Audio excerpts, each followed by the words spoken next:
Hey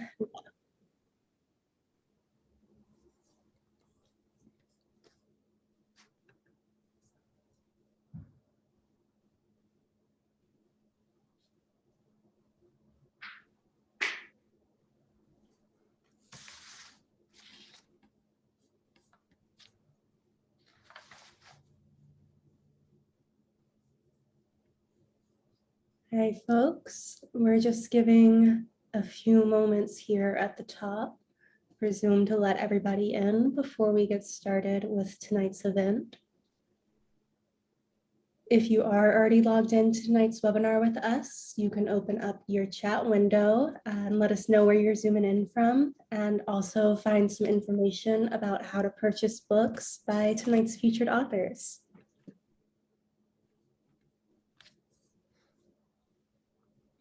And if you open up your chat window, you can also find a coupon code that you can use for 10% off of tonight's featured book.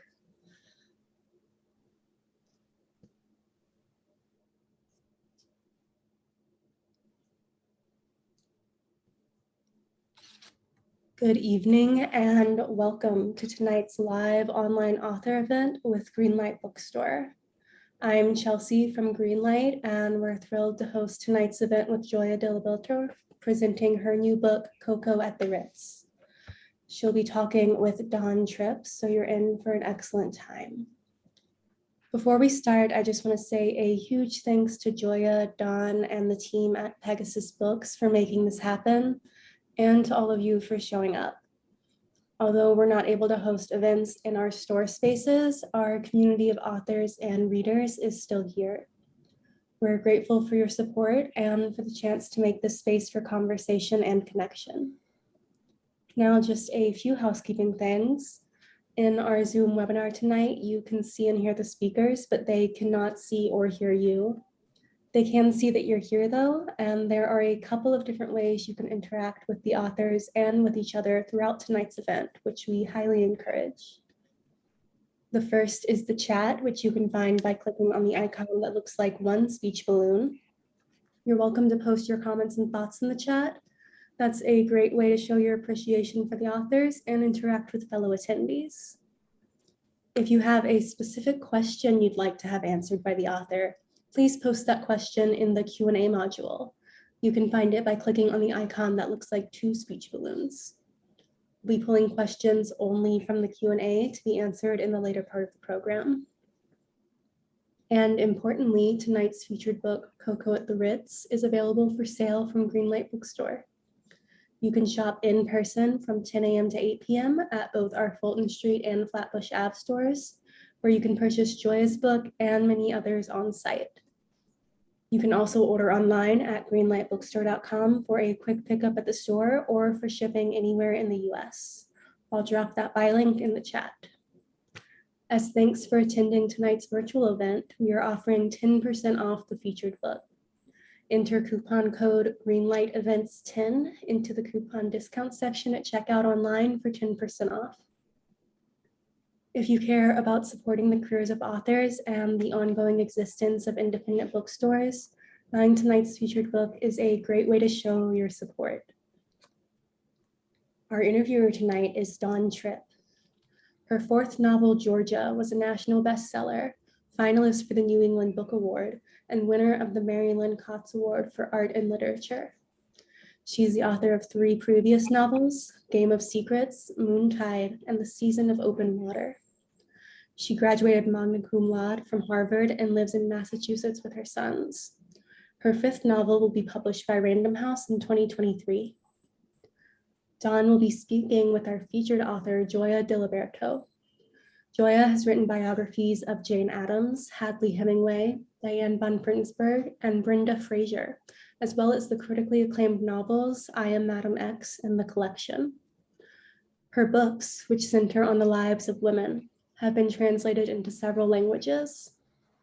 As a journalist, Gioia has contributed to many publications, including the New York Times, the Wall Street Journal, the Los Angeles Times, the Chicago Tribune, Smithsonian, and Vanity Fair.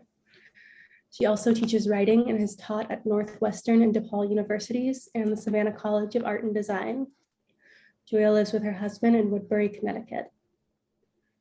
Gioia's new book, Coco at the Ritz, is a riveting and prismatic novel of the eternally enigmatic Coco Chanel in the aftermath of World War II. Gioia is going to start us off with a reading from the book, and then she'll be talking with Dawn and with all of you. Gioia and Dawn, please take it away. Thank you, Chelsea. Thank you all for coming. I wish I could see you. This is the very opening of the book. When the doorbell rang at 8:30 on that hot, languid morning, Coco knew they'd come to arrest her. She might have wondered for a moment if someone else was at the door, perhaps the laundress with fresh linen, or a porter with a glove she dropped in the lobby. But she knew. Though the carpet muffled their footsteps, she sensed them striding down the hall at the Ritz.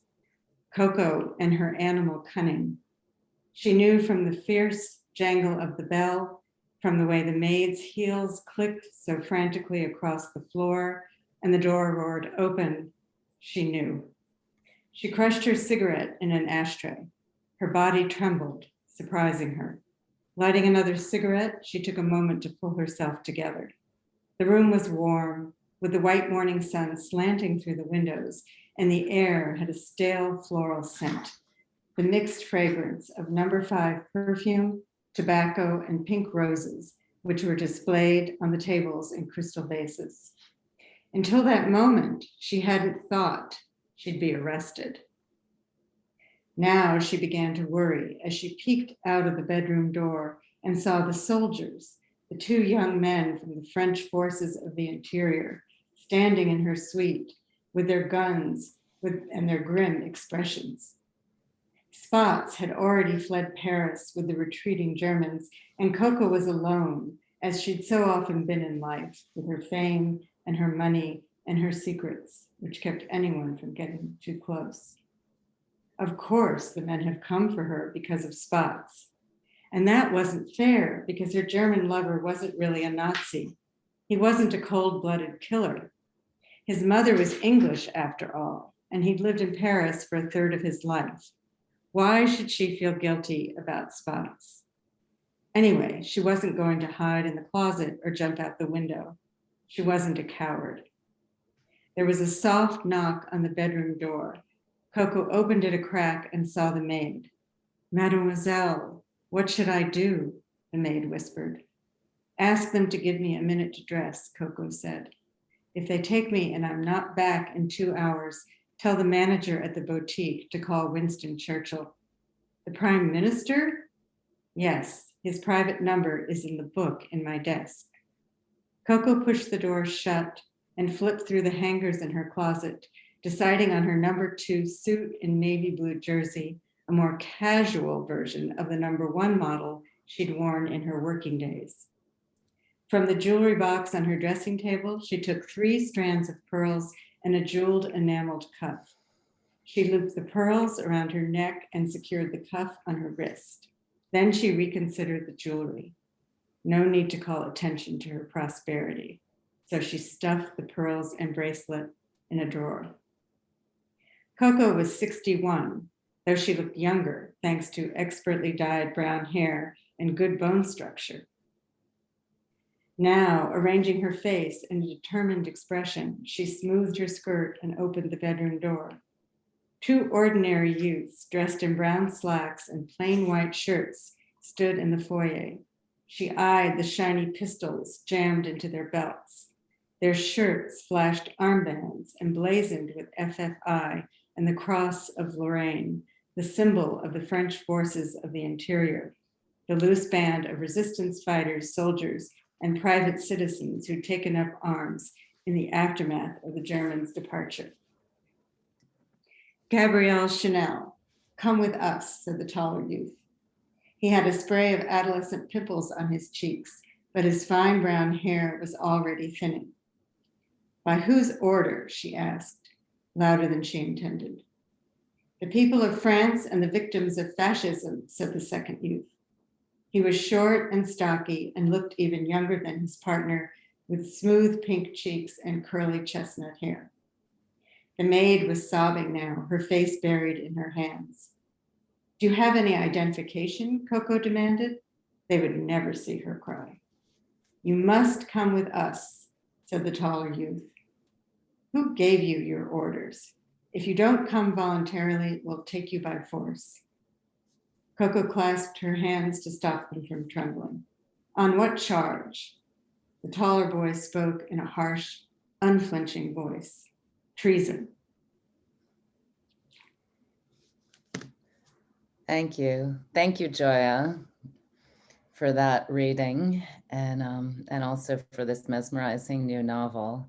And thank you all so much for being here. I too, like Gioia, wish that I could see you, wish that we were all at Greenlight Bookstore, which is a beloved independent, just a store that I think is fantastic. And I'm really grateful to Chelsea and the team at Greenlight for hosting us. So Gioia, I would love you to share a bit of what first, at the very beginning, first intrigued you about Coco Chanel. I mean, you wrote about Coco in an earlier novel, The Collection, but I'd love you to talk about like what intrigued you about this deeply fascinating, deeply complicated, and not always lovable woman? Well, my interest started out as aesthetic. I was very interested in how her revolutionizing fashion related to what else was going on in the arts after World War I.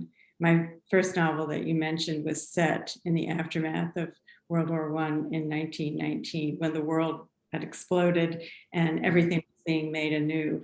And her breaking the mold of the old, getting women out of corsets and fancy clothes full of ruffles and furbelows and paring down the look of women's fashion was related to what Hemingway was doing in writing and what Stravinsky was doing in music and what Picasso was doing in painting. And she knew Stravinsky and Picasso. She had an affair with Stravinsky. She worked with Picasso. She designed costumes for a production of Antigone that Jean Cocteau did. Picasso did the sets. And she also would have liked to have slept with Picasso, but Coco was exactly the kind of aggressive, strong woman that he avoided like the plague. So my initial interest was aesthetic, and then it grew from there as I learned more about her character and how complicated she was. And also she seemed to be one of those people who exist in every era, who in her personality and accomplishments and even flaws seem to step forward and symbolize the spirit of the era in which they live and work. And then when I learned about her behavior during the occupation, I started to feel that she embodied a lot of the ambiguities of that time. And I just grew more and more fascinated as time went on, and I studied more about her life. And the more you studied also, as so often happens when you're researching a historical figure or a stretch of time, you find these gaps, you find these spaces that, these gaps in the historical record, or these in Coco's case, it was actually that she had systematically erased as well. I mean, there were gaps, the interrogation that's, a critical, central scene and dimension of your novel. That interrogation, there is nothing written about it. Her affair, her wartime love affair with the German Spatz, who you mentioned, that was a relationship that, even though she stayed in touch with him later in her life, she systematically erased him from her history. So I'm really intrigued by this particular moment in history, in her history, her personal history, that you were drawn to, because it's actually the absence of an historical record. It's the absence of details that inspired you to craft this particular story.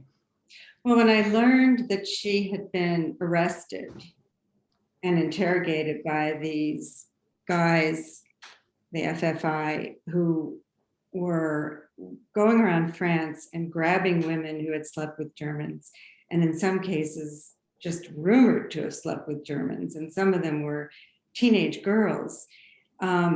I thought it was extraordinary that they grabbed the most famous woman in Paris from the Ritz, stuffed her into a Jeep and hauled her off to who knows where and interrogated her, and then let her go. But something happened that made her leave Paris and live in exile for 10 years. And I had great latitude in fashioning my story because the record was so scant. The interrogation wasn't official, so there weren't any records as there would have been in an official court case. And she never talked about it. She never wrote a memoir. She never mentioned it in letters, and she paid people to keep her out of their memoirs. So I wanted to think about it as what happens when two worlds collide, the world of the resistance and the world of a woman who had lived with a German spy and is also happens to be the most famous woman in Paris, being interrogated by guys who could care less who she is and could care less about fashion.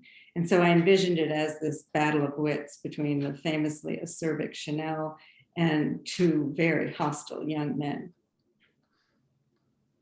And what did it say to you that she, later in her life, that she did, or Spots was barely mentioned in any history that was written about her. She didn't mention him often, and yet she maintained a relation. In your author's note, you talk about how she maintained a relationship with him. What did that say to you about her? And what does that say to us as readers? Was that about constructing her own myth or erasing her shame? Her, how did you reckon with that particular detail? Well, she lied about every aspect of her life. And once she went back to France and reopened her fashion house, she had to disavow her behavior during the war, which included living with him. And in fact, when she first reopened her house in 1954 and did a collection in which she showed the famous wool boucle Chanel suit that we all think of as the iconic Chanel piece of clothing, the French panned it because the French remembered that she had lived with this guy during the war and they weren't going to forgive her. But Americans were ignorant of her personal life and didn't know at all. And it was America that treated her fashion reopening as the second coming of the fashion messiah and made it such a big, huge success. And also the Chanel brand, not that the Chanel brand is Chanel, the historical character, but the Chanel brand has totally erased Chanel's war years and Spots. If you go to their website, there isn't any mention of him. And in the timeline of her life, the Second World War is just a giant blank. And in all of the company's extravagant promotional films that are done with Hollywood production values and Hollywood stars like Nicole Kidman and Keira Knightley and Kristen Stewart, there's only one brief mention of Spots in one movie, 11-minute movie that Karl Lagerfeld did in 2015 that's a faux biopic. And in it, Kristen Stewart, who's playing the character playing Chanel, asks the director, the actor who's playing the director, well, what about Spots? Is he going to be in our movie? And the man playing the director says, no, we are only going to discuss the years of happiness and success. So it's a general attempt to whitewash everything. And it was not known really what she had done until about 2011, when some classified documents that revealed a few of her activities, including her attempt to hold on to her assets. The documents were declassified, and then people began writing about it, and it became better known. So that's pretty recent history. And yet it was again, these contradictions, and the fact that what's interesting is that these gaps, and then also the fact that she was constantly erasing and lying and fabricating and mythologizing, it gave you, I would imagine, a fair amount of latitude to build the story. I really admire in a few interviews that I've read that you've done. I admire what you say, and I may not get it exactly as you say it, but that you work hard not to contradict the known truth. That as a novelist, when you're writing an historical novel, that you work hard, that you make every attempt not to contradict the known truth. And so then what you're working with is really interpreting those known truths, right? And the motivations that might have caused certain events. So that's what we can do as novelists, as novelists of historical fiction, is that you can attribute motive. But you're also working with these gaps in time, and these gaps in what is known, because that gives you the opportunity to build story. And I'd love you to talk a little bit about that, because I really found that this novel is so richly detailed, and I think readers, for those of you who are here, you would have heard that, and when Gioia was reading, that there's so much, you feel like you're there. Like you feel like you're in that world. You feel like you're in those rooms. You feel like you're in Paris during that period of time. It's so visceral. It's so alive. And I'd love you to speak about how you work to balance those details with storytelling. I mean, I think there's always this incredibly interesting dialectic when you're crafting historical fiction. But at least I find it's something I wrestle with, and it's something that thrills me at the same time. But to balance the gathering of details, the kind of layering of details, and also creating a really strong, driving sense of story. Yeah, well, I would be interested in talking to you, Dawn, at length about this whole idea of not contradicting the known truth, and how you handled it in writing about Georgia O'Keeffe. There's always a difference between the telling detail and the authentic detail. So the detail can't just be authentic. If you're just decorating your prose with period details to make it authentic, it's ultimately going to fail. The details have to be in service of developing the character and in moving the story forward. So they have to be telling, they have to be significant. And sometimes it's hard to know, because you get so attached to things that you've learned in your reading or things that you've conjured. And I always try to remind myself that if it's not servicing the story, if it's not helping develop the story or the reader to understand the character, then I should leave it out. But the details are just sort of swirling. I'm sure you felt this way when you were working on Georgia, that you get so deeply into the research and you're just, your head is swirling with all of this. It happens every time. Yeah. And you just, you're living in it, and it does become very real to you, so that and it's great, because then when you go to describe something or write a scene, you have that at your fingertips. And then so for you, does that sort of discernment between what you were saying, the authentic detail and the telling detail, does that discernment between what's in, to be able to tell, to figure out, to discern what's in service to the story, does that happen as you're writing it, or does that happen later in the process of revision? Well, I think it's both. I think it happens while I'm writing, and then a lot of those details get cut because they don't work for the story. So I think it's just sort of a process that is ongoing. But I'm always worried about making something too decorated, because it's the character in the story that matters more than anything, more than it is, but it's also, I believe it's also the world. Like, I believe when you can bring a world alive and a reader can feel, as I felt reading Coco at the Ritz, I felt like I was at the Ritz. I felt like I was in her world. I was in the rooms that she was moving through. So while I love the fact that for your experience as a writer, there was a ruthlessness that was applied, to each detail that you kept in. For me as a reader, there was a luxury in the experience to feel like I was able to just be completely immersed in this world, in this terror, in this intensity, in these choices, that this really complicated and complex woman was making.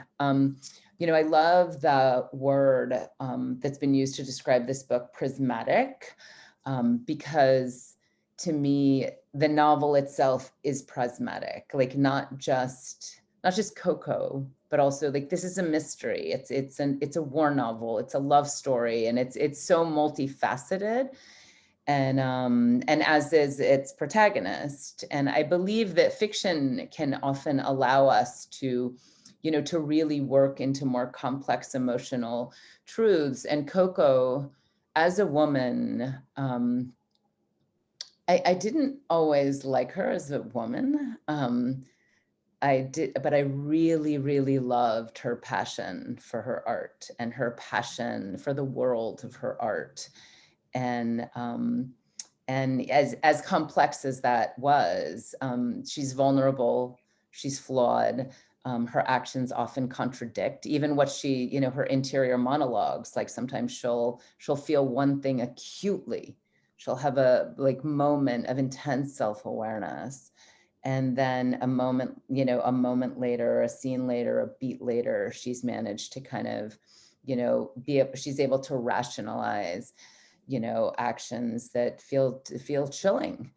And it's unclear though throughout, and you do this really well, what she knew, how much she knew, and when she knew, how guilty she was.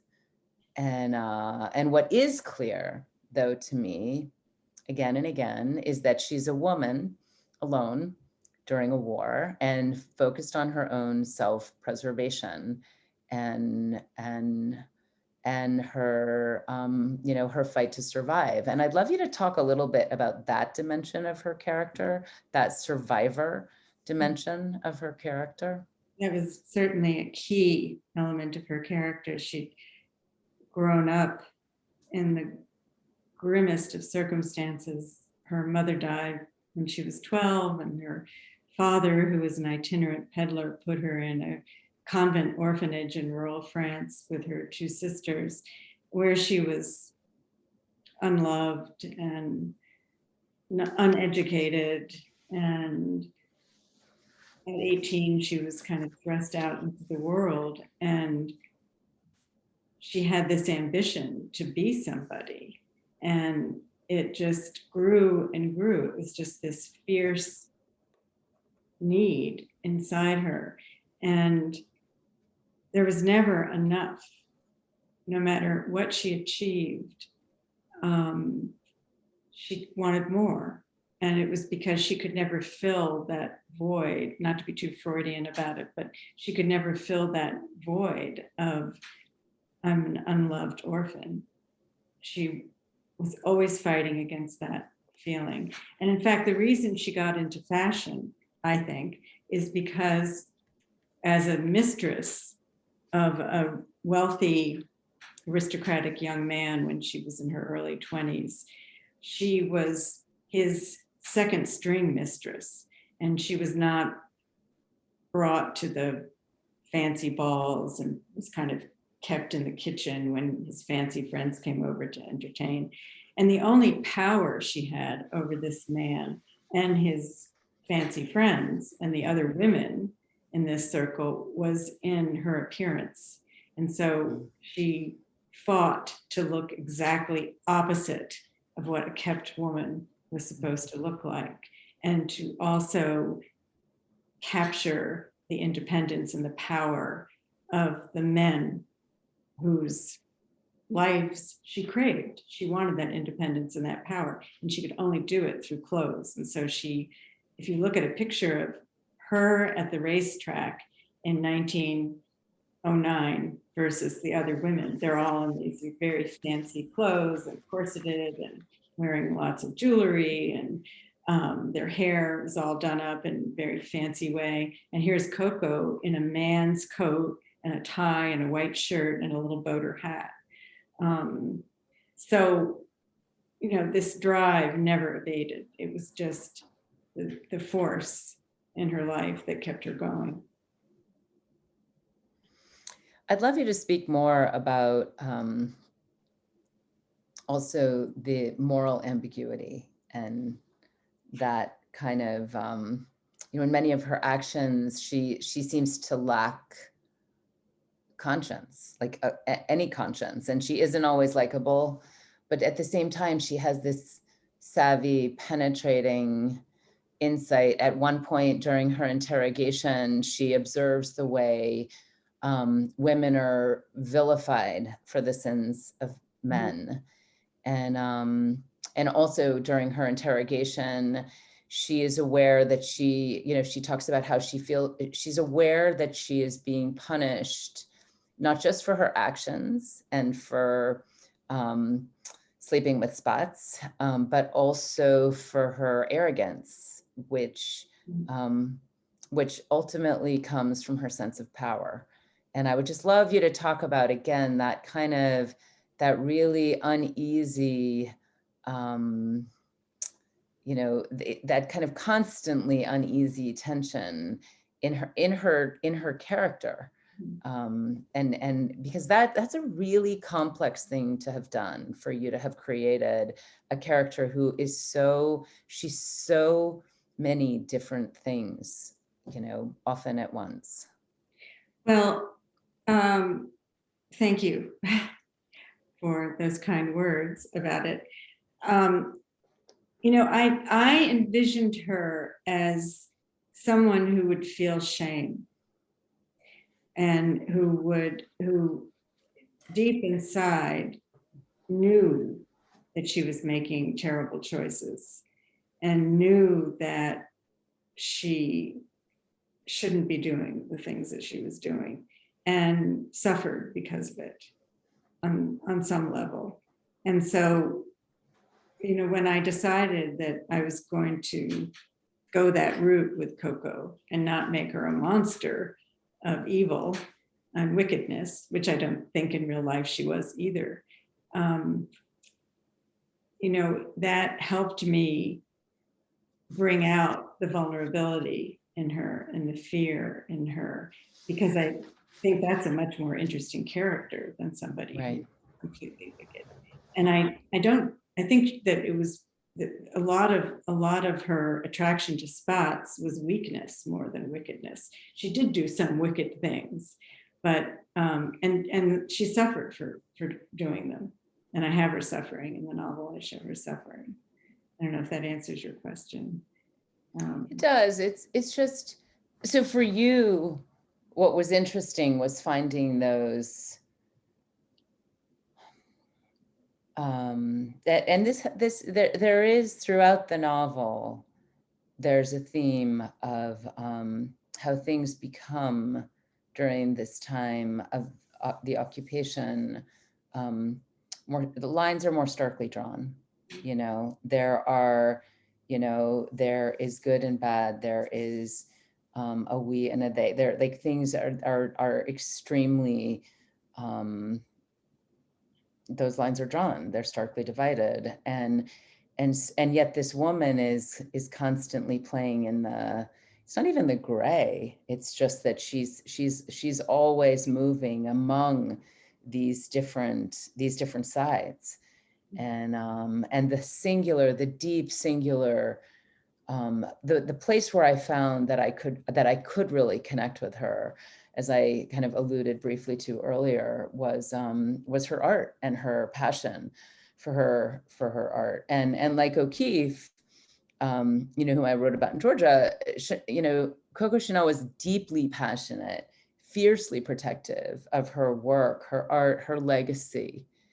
And you've spoken about how she revolutionized fashion, by getting women out of corsets and into, the pared down elegance that you mentioned earlier. And you compare her vision as a designer with those bold, innovations that the modernists were doing at the same time. And there's a recent review, beautiful review of your novel that describes Coco at the Ritz as a potent historical novel whose opportunistic heroine contends with fear, longing, and a treacherous love. And that's all true.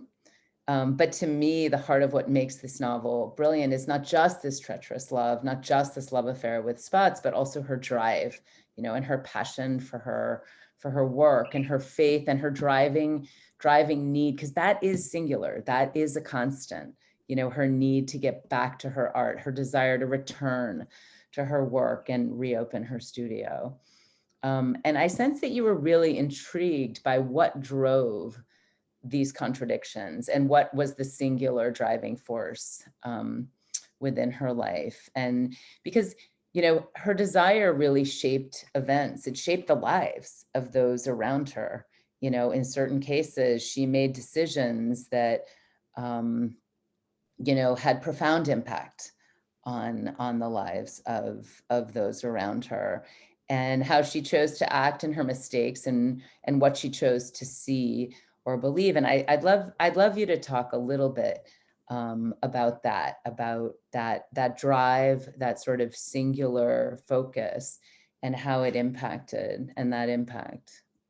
But she had closed her fashion house in Right. 1939 before the war, so she wasn't working, which was a big part of her problem, I think. I think that the reason that she got involved in that crazy scheme of modelhood, which I write about, when she goes to Berlin to talk to the German head of foreign intelligence, Walter Schellenberg, and he authorizes her to go to Madrid to talk to Churchill to broker a separate peace, which was a mission that ended up failing. That was her attempt to go beyond fashion, to be known as the woman who ended the war, and to make that her legacy. So during the occupation, when she's not designing clothes, she decides that she is going to end the war, by this crazy scheme of going to talk to Churchill. Nothing was ever enough for Coco Chanel, no matter how much power and wealth and esteem she collected. There always had to be more and more and more and more. And I think, like Georgia, we talked about this earlier, that the need to assert herself, like Georgia had as an artist, was almost like a physical. It was something they couldn't help. It was Right. just innate. It was just there, and there was no way that it was going to be denied. And yet they both suffered because of it. It was not a comfortable. They never really became comfortable with it. And I don't think you can be comfortable with that feeling of wanting to, of everything else disappearing around your need to create. It's not an easy way to be in the world, and it affects your relationships adversely. And those kinds of people that were fascinating to write about, Chanel and Georgia. Well, that was again this point that I just kept finding every time she did something that I found upsetting or like reprehensible. That's how I kept finding my way back in, was in her relationship with her, that desire to create and that desire for art, that desire for her, specifically her art, and also that you know, that the vulnerability, yes, but how that vulnerability also became an edge by which she was able to kind of, you know, shape her, you know, her art. So I would love you to read, before we open up to questions, and I have a couple more questions. I'd love the audience, those of you who have any questions, I'd love you to start putting any questions that you have in the Q&A box. But Gioia, would you read, before we close our part of the conversation, would you read the last few paragraphs of the novel? Yeah. And is there anything you'd like to say beforehand? We can talk, I'd like to talk about it a little bit afterwards, but. This is after this is the end of the novel, and Coco has been released from interrogation. That's not giving anything away, because we all know that Coco Chanel did not get thrown in prison and perish, that she came back. But she's been released, and she is packing to go to Switzerland because she knows that the environment is not going to be good for her in Paris, even though they haven't put her in jail. And while she's packing, I decided to end the book by having the narrator, the omniscient narrator, say the last words. And to me, this sums up what the entire book is about. It's the heart of the book. And let's see if I can find it.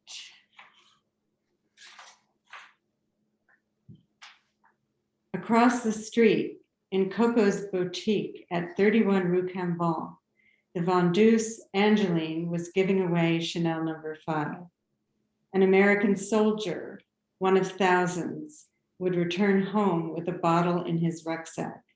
He would give it to his mother, and whenever she wore the perfume, as she would every day for the rest of her life, replacing this bottle many times over the years, she would think of the miracle of her son's return. And this is how we forget, with each drop of golden scent, the golden scent of treasured life, the golden scent that masks the dishonor of the world. Thank you. Thank you. Thank you for asking me to read that. Yeah, it's such a powerful close of a compelling book. It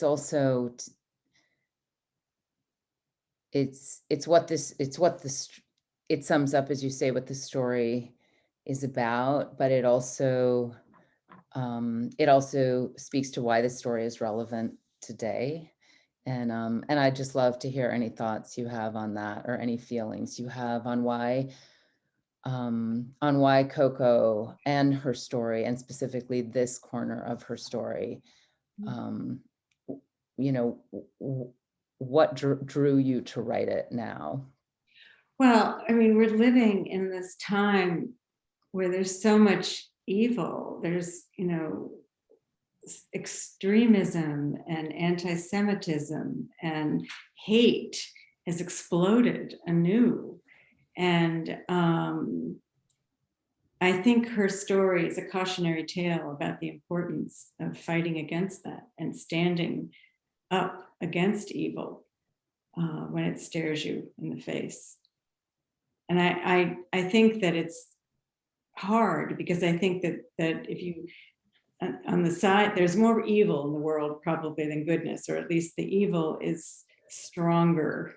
And it makes it all the more necessary to fight against it. And even if you can't obliterate it, even if it's always going to be there, it's still crucial to fight against it.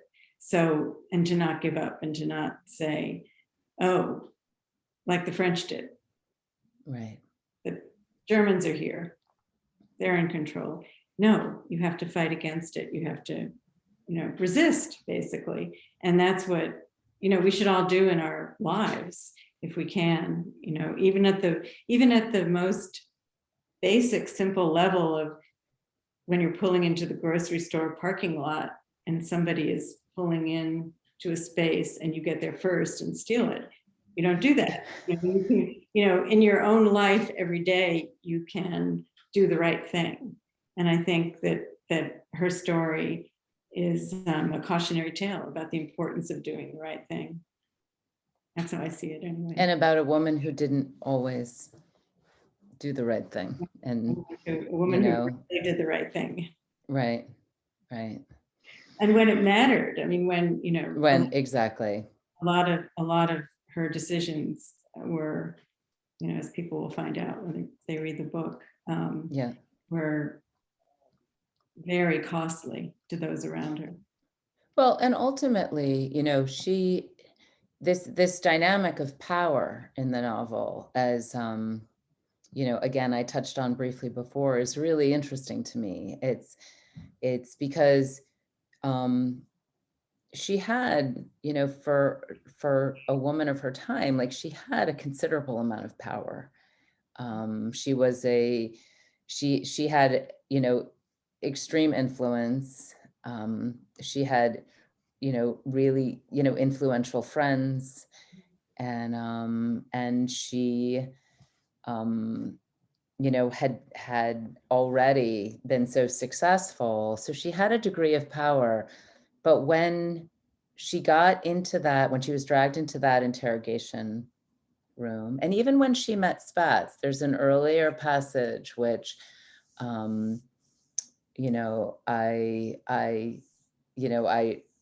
it has really stuck in my mind about that fits on. I'm just going to read one sentence from it. It's on page 70. Everything in her biology, her background, and her environment pushed her to align herself with those in power.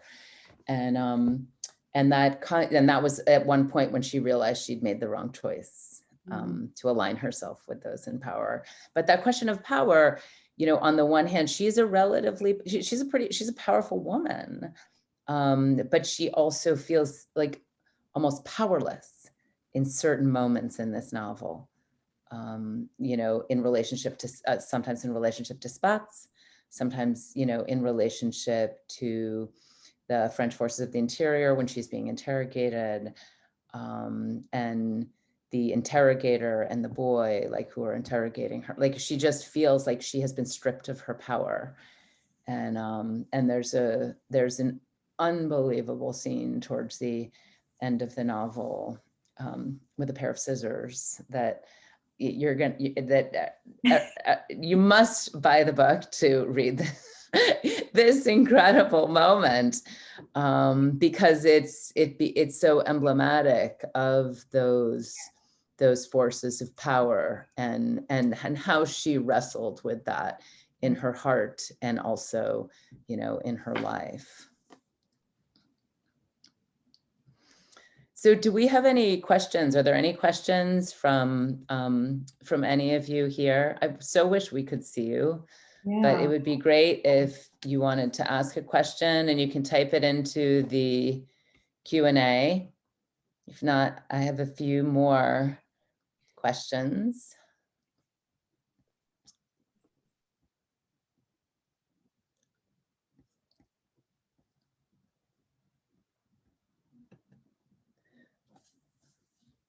So Gioia, I'd love you to talk about, while we're waiting for anyone who might have questions, I'd love you to talk about what books you're reading now, and what books have what books do you love, and what books have influenced you? Those two things aren't always the same. Well, what I've been reading now is probably what everybody's reading now, which is Sally Rooney's new novel, Beautiful World, Where Are You? And Katie Kitamura's novel, Intimacies, and Maggie Shipstead's novel, The Great Circle. And you and I have been reading this 17th century book by Margaret Cavendish called The Blazing World, which I sort of think should be called The Blazing Snore. I'm having a really hard time with it.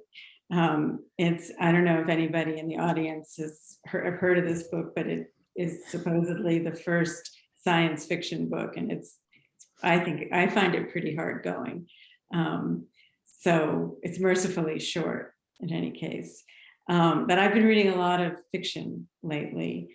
And I loved Maggie Shipstead's novel. Of those three novels that I just mentioned, I think that's my favorite of those three books that I've read, novels that I've read most recently. And has a lot of elements of historical fiction in it. It's based very loosely on Amelia Earhart's life. And what books did you read when you were younger, when you were evolving as a writer? What book did you read? Mostly fiction? Did you read novels? Did you read poetry? I read everything, and as I'm sure you did, most writers start out as these voracious readers, and I guess I'm influenced by the same books that writers of my age would be influenced by. A lot of it is what we read in school. So The Great Gatsby and Madame Bovary and Thomas Mann and Buddenbrooks. I have my books that I keep rereading. Buddenbrooks, The Great Gatsby, Madame Bovary, would be at the top of the list. And everything that was on my parents' bookshelves. So that would have been a lot of, D.H. Lawrence and Philip Roth and Saul Bellow and on and on and on. And are there writers that have continued, writers that you read that have continued? And what is it about Gatsby, for example, that you go back to? Pardon? The beauty of the language, I think. It's the use of language. I think that as far as Gatsby goes, and it's such an American story. It's such a beautiful evocation of the death of a dream, and the language is so gorgeous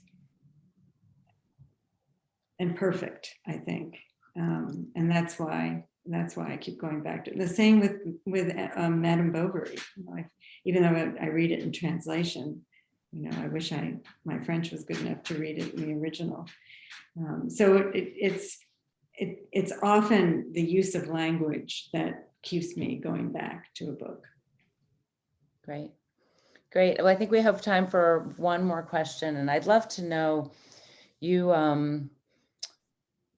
are a nonfiction writer as well as a novelist, and I'd love you to speak a little bit on how those two dimensions of your work as a writer interface. Well, it's a little bit like cross-training, so that I feel that working in both genres enhances my writing skills. strengthens me as a writer. The fiction writing probably helps the nonfiction more than the nonfiction helps the fiction, because